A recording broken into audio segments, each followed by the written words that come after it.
ان خرافات کا. اس لیے لوگ یہ سنتے ہیں کہتے ہیں تصوف سن کنی، تو واقعی تو کہتے ہیں یہ والا تصوف تو کہیں ہے ہی نہیں، یہ تو گمراہی ہے نا. آپ نے دیکھا ہوگا موسیقی کو اللہ کے نبی صلی اللہ علیہ وسلم نے منع فرمایا نہیں فرمایا؟ حرام فرمایا. فرمایا میں گانے کے اوزاروں کو توڑنے کے لیے آیا ہوں، اور آپ نے رکھا صوفیانہ موسیقی. کیا صوفیانہ؟ سمجھا گی بات؟ یہ بہت بڑا بزرگ ہے اور یہ کیا کر رہا ہے؟ موسیقی جو ہے وہ گا رہا ہے اور باجے بجا رہے ہیں. تو لوگوں نے اس لیے لوگوں کو نفرت ہو گئی اس سے. وسنہ تصوف کیا ہے؟ یہ قرآن پاک سے بھی ثابت ہے اور حدیث مبارک سے بھی ہے، اور اس کے بغیر تو آدمی کی نجات نہیں ملے گی. کیوں؟ اگر ریاکاری ہے، کبر غرور ہے، تو کیسے جنت میں جائے گا؟ تو یہ ریاکاری، کبر غرور، یہ مشائخ کے پاس بیٹھنے سے اور ذکر و اذکار کرنے سے اور مجاہدہ کرنے سے یہ چیزیں نکل جاتی ہیں. تو اس لیے فرمایا کہ کوئی آدمی کہے گا یہ فقہ وقہ اپنے پاس رکھو، میں خواص میں سے ہوں. کس میں؟ مجھے خود الہامات ہو جاتے ہیں، مجھے یہ چیزیں ماننے کی ضرورت نہیں ہے. وہ آدمی بھی اس آیت کے وعید کے تحت میں آئے گا. وَمَنْ أَظْلَمُ مِمَّنِ افْتَرَىٰ عَلَى اللَّهِ كَذِبًا. اس شخص سے بڑھ کر زیادہ ظالم کون ہو سکتا ہے جو اللہ پر جھوٹ باندھے؟ او قال، یا اس شخص سے بڑھ کر ظالم کون ہو سکتا ہے جو کہے گا اوحی الیہ، میرے پاس وحی آتی ہے، وَلَمْ يُوحَ إِلَيْهِ شَيْءٌ، حالانکہ کوئی بھی چیز، ذرا بھی چیز اس کے اوپر وحی نہیں ہوئی. وَمَنْ قَالَ سَأُنزِلُ مِثْلَ مَا أَنزَلَ اللَّهُ. یہ ایک تیسری جماعت ہے. کیا فرماتے ہیں؟ ان سے بڑھ کر ظالم کون ہو سکتا ہے جو اللہ کے کلام کو سن کر یہ کہے ہے بدیہیت کلام نازل کی، بدیہیت کلام. یہ ومن قال جو ہے کہے گا سأنزل مثل ما انزل اللہ، ارے یہ تو کوئی معمولی بات ہے، میں بھی کر سکتا ہوں. کیا نہیں، میں دعویٰ کیا. یہ کون تھا؟ یہ ایک شخص تھا، اس کا نام تھا نضر ابن حارث. کیا؟ اس نے کہا تھا کہ جیسا کلام محمد رسول اللہ صلی اللہ علیہ وسلم لائے ہیں اگر وہ یس بچانے، اگر وہ یس لائے کیوں نہیں؟ قرآن پاک نے فرمایا تھا فاتوا بسورۃ من مثلہ. ایک تو یہ. دوسرا ہے کہ ایک شخص کاتب وحی تھا، وہ نبی کریم صلی اللہ علیہ وسلم خدمت میں بیٹھ کر کتابت کر رہا تھا. کیا کر رہا تھا؟ کتابت کر رہا تھا. اب اللہ کے نبی صلی اللہ علیہ وسلم سنا رہے تھے تو اللہ کے نبی صلی اللہ علیہ وسلم کی توجہ جب اس کے اوپر زیادہ پڑ گئی، اس کی زبان سے اچانک ایک لفظ نکلا. کیا؟ وہ آیت ہے سورہ مومنون میں، پارہ 18 میں ہے. اس میں اللہ تعالیٰ فرماتے ہیں وَلَقَدْ خَلَقْنَا الْإِنسَانَ مِنْ صُلَالَةٍ مِنْ طِينٍ ثُمَّ جَعَلْنَاهُ نُطْفَةً فِي قَرَارٍ مَكِينٍ ثُمَّ خَلَقْنَا النُّطْفَةَ عَلَقَةً فَخَلَقْنَا الْعَلَقَةَ مُضْغَةً فَخَلَقْنَا الْمُضْغَةَ عِظَامًا فَكَسَوْنَا الْعِظَامَ لَحْمًا ثُمَّ أَنشَأْنَاهُ خَلْقًا آخَرَ.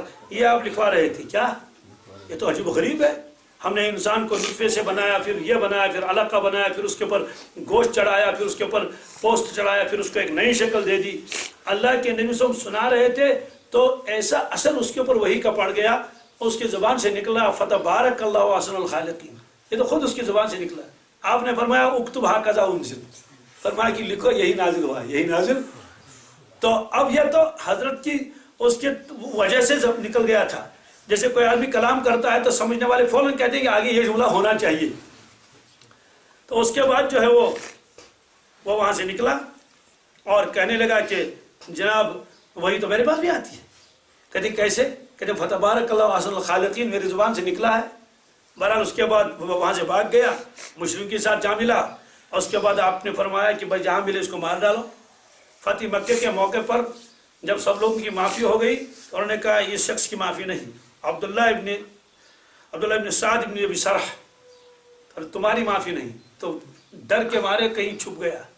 بعد میں حضرت عثمان رضی اللہ تعالیٰ عنہ کو ساتھ لائے اور ان سے کہا میں معافی مانگتا ہوں، میں نے سچی توبہ کر لی، تو میرے پاس کوئی وحی وغیرہ نہیں آ رہی ہے، میں دوبارہ اسلام میں داخل ہونا چاہتا ہوں، میری سفارش کر لو. میری سفارش تو حضرت عثمان غنی رضی اللہ تعالیٰ عنہ تشریف لائے اور ان کی سفارش کر لی، تو سچی توبہ کر لی، اللہ کے نبی صلی اللہ علیہ وسلم عرصہ اسلام قبول کر لیا، اور پھر اس کے بعد بہت سارے کارنامے انجام دے دیے، پھر بن گئے رضی اللہ تعالی عنہ. تو بہرحال یہ فرمایا جو آدمی یہ کہے گا میں بھی ایسا نازل کر سکتا ہوں تو اس سے بڑھ کر ظالم کون ہو سکتا ہے. اب اللہ تعالیٰ فرماتے ہیں کہ یہ ظالم کب تک رہیں گے ان چیزوں میں؟ وقت قریب آنے والا ہے جب موت کا وقت آئے گا. کس کا؟ اب اللہ تعالیٰ فرماتے ہیں وَلَوْ تَرَى إِذِ الظَّالِمُونَ فِي غَمَرَاتِ الْمَوْتِ. اے مخاطب کاش آپ وہ منظر دیکھتے، کاش آپ وہ وَلَوْ تَرَىٰ، اور اگر آپ دیکھیں گے اِذِ الظَّالِمُونَ فِي غَمَرَاتِ الْمَوْتِ، جب یہ ظالم لوگ موت کی سختی میں ہوں گے، کس میں؟ وَالْمَلَائِكَةُ بَاسِطُو أَيْدِيهِمْ، اور فرشتے اپنے ہاتھوں کو پھیلائیں گے آگے اور ان سے کہیں گے اخرجوا انفسکم، اپنی جانیں نکالو، پیش کرو ہمارے سامنے. یہ ڈھانٹ ٹپٹ کے نکلیں گے، نکالو جانیں، تو ان کی روح جو ہے وہ باہر نکلنا پسند نہیں کریں گی، پھڑپھڑائیں گی اندر سے، کسی طرح سے چھوٹے ہم. تو ہم فرشتے کہیں گے چھوٹنے کا تو سوال نہیں. اليوم تجزون عذاب الہون بما کنتم تقولون علی اللہ غیر الحق. اليوم تجزون، آج تم کو دیا جائے گا عذاب الہون، ذلت کا عذاب. کس کا؟ یعنی اس میں توہین بھی ہوگی، ذلت بھی ہوگی، رسوائی بھی ہوگی، اور اس کے بعد عذاب بھی ہوگا زبردست. کیوں؟ بما کنتم تقولون علی اللہ غیر الحق، اس وجہ سے تم اللہ تعالیٰ کے اوپر جھوٹ باندھتے تھے.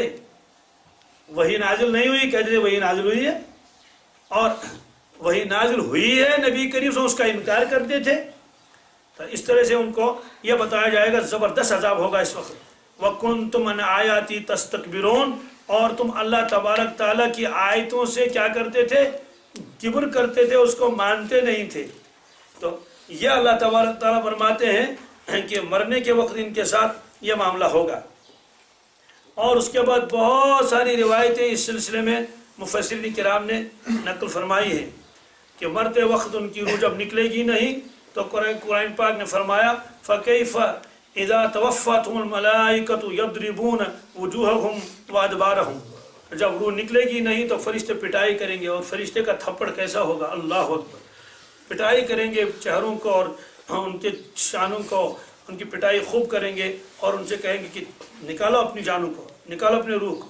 یہ تو حضرت براء بن عازب رضی اللہ تعالیٰ کی بہت لمبی روایت ہے کہ اس وقت جو ہے آسمان سے فرشتے آتے ہیں، لیکن ان کی شکل دوسری ہوتی ہے، اپنی شکل میں نہیں، شکل بدل دیتے ہیں. بالکل سیاہ چہروں والے ہوتے ہیں اور لمبے لمبے ناخن ہوتے ہیں، خطرناک شکل. وہ آتے ہیں ٹاٹ لے کر اور اس کے آس پاس پر بیٹھ جاتے ہیں. اسے کہیں گے خبیث جان، خبیث جان نکل دوزخ کی طرف، اللہ کی ناراضگی کی طرف. تو اس کی روح جو ہے جسم میں پھڑپھڑاتی ہے. پھر ملک الموت آتے ہیں، اس سختی کے ساتھ اس کی جان نکالتے ہیں. آپ نے فرمایا جیسے کوئی آدمی لوہے کی کوئی سلاخ وہ بردے کسی روئی کے اندر، اور وہ روئی گیلی ہو اور اس میں کانٹے ہوں، تو یوں موڑ موڑ کے اس کو یوں نکالے، اس طرح سے اس کی روح کو نکالتے ہیں بہت زبردستی کر کے. تو بس جو ہی ملک الموت ہاتھ میں لے لیتے ہیں تو فوراً باقی فرشتے اس کو بدبودار والے ٹاٹ میں بھر لیتے ہیں، لے جاتے ہیں. تو پورے علاقے میں بدبو پھیلتی ہے، ایسی بدبو کہ زمین میں ایسی بدبو کبھی نہیں پھیلی، جیسے کہیں سڑی ہوئی لاش کہیں ہو، جیسے کتا مر گیا ہو کہیں. اتنی بدبو پھیلتی ہے اس کو. اب اس کو آسمان کی طرف لے جاتے ہیں تو آسمان کا دروازہ بند. آسمان کا دروازہ، قرآن پاک نے فرمایا لا تفتح لهم ابواب السماء، آسمان کے دروازے ان کے لیے نہیں کھولے جائیں گے. ولا يدخلون الجنہ، اسی کی جنت تو وہی ہے نا اوپر، عند سدرۃ المنتہی عندہا جنت المأویٰ. جب دروازہ ہی نہیں کھولا، فرمایا یہ دوزخ جنت میں نہیں جا سکتے. حتی یلج الجمل فی سم الخیاط، یہاں تک کہ اونٹ سوئی کے ناگے کے اندر سے داخل نہ ہو جائے. تو یہ تو ناممکن ہے، اونٹ کیسے داخل ہو جائے گا سوئی کے ناگے کے اندر؟ سوئی کا ناکا جس کو کہتے ہیں، سزن پوا ہو ایسا. فرمایا کہ جتنا یہ ناممکن ہے اتنا ان کا جنت میں جانا ناممکن ہے، یہ نہیں جا سکتے. تو یہ فرمایا کہ اس وقت فرشتے ان سے کہیں گے اخرجوا انفسکم، نکالو اپنی جانیں. تو آج تم کو ایسی ذلت اور عذاب دیا جائے گا جیسے ذلت کا عذاب آج تک ہم نے کبھی دیکھا نہیں. تو یہ فرمایا کہ اگر آپ اس منظر کو دیکھیں گے بہت بہت خطرناک منظر ہوگا. ولو ترا، یعنی اگر آپ دیکھیں گے تو بہت خطرناک. ولو ترا اے ترا امرن عظیما، امرن بہت ہولناک منظر اس وقت ہوگا جب ان کی جانیں نکالیں گے. وَكُنْتُمْ عَنْ آیَاتِی تَسْتَكْبِرُونَ، اور تم اللہ کی نشانیوں کے مقابلے میں، آیتوں کے مقابلے میں تکبر کرتے تھے، ماننے کے لیے تیار نہیں تھے. پھر اس کے بعد ایک اور جملہ بتایا جائے گا ان کو بہت عجیب. وَلَقَدْ جِئْتُمُونَا فُرَادَىٰ كَمَا خَلَقْنَاكُمْ أَوَّلَ مَرَّةٍ، آ گئے ہمارے پاس اکیلے اکیلے، آ گئے ہمارے پاس اکیلے اکیلے، جیسے ماں کے پیٹ سے پیدا ہوئے تھے،